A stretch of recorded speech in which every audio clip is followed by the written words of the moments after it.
You press the volume buttons on the Siri Remote and absolutely nothing happens. The Apple TV responds to every other button just fine. Apps open, content plays, navigation works, but the volume sits frozen no matter what you do.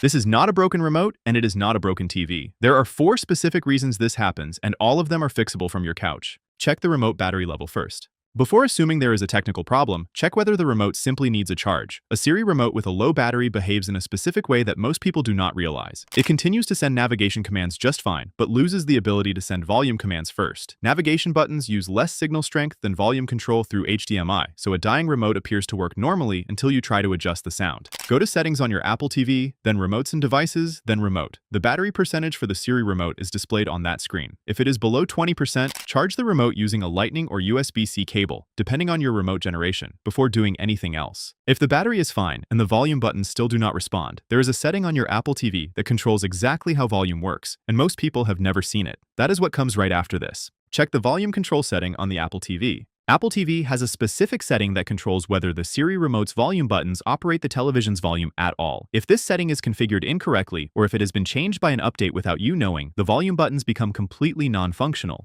Go to Settings, then Remotes and Devices, then Volume Control. You will find options here including Automatic, TV via IR, and Off. If it is set to Off, volume control through the remote has been disabled entirely. Switch it to Automatic and test the volume buttons immediately.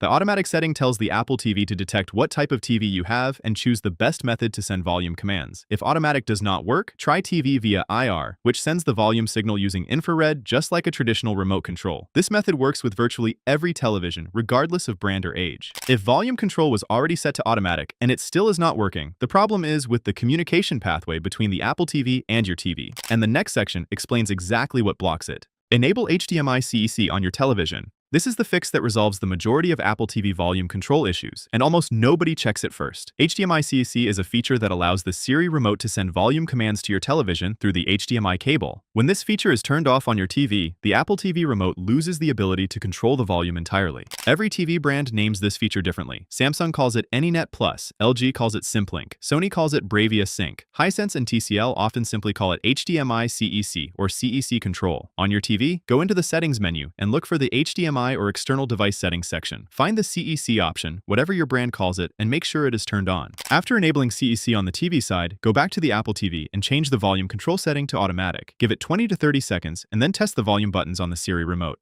Comment below which TV brand you have. Different brands hide the CEC setting in different places, and we can tell you exactly where to find it on your specific model. Restart the remote to re-establish the connection. Sometimes the Siri remote and the Apple TV lose their proper communication link, and the volume commands specifically stop going through even though other commands work fine. A remote restart forces the connection to re-establish itself cleanly. Press and hold the TV button, the button with a small television icon, and the volume down button at the same time. Hold both buttons simultaneously for about 5 seconds until the status light on the Apple TV flashes off and then back on again. Release the buttons and wait about 15 seconds. You should see a notification on screen that says Remote Disconnected, followed shortly by the remote reconnecting. After the reconnection, test the volume buttons. For most people who have already confirmed the CEC setting is on and the volume control is set to automatic, this remote restart is the final step needed to get the volume working again. Retrain the remote for your TV model. If volume still does not work after the restart, the Apple TV may need to learn the specific infrared codes for your television's volume commands from scratch. This process is called remote setup training, and it takes about 2 minutes. Go to Settings, then Remotes and Devices, then Volume Control, and choose TV via IR. Then select Setup Volume Control if that option appears. The Apple TV will walk you through pointing the remote at the TV and following the on-screen prompts to teach the remote which infrared signals your specific television responds to.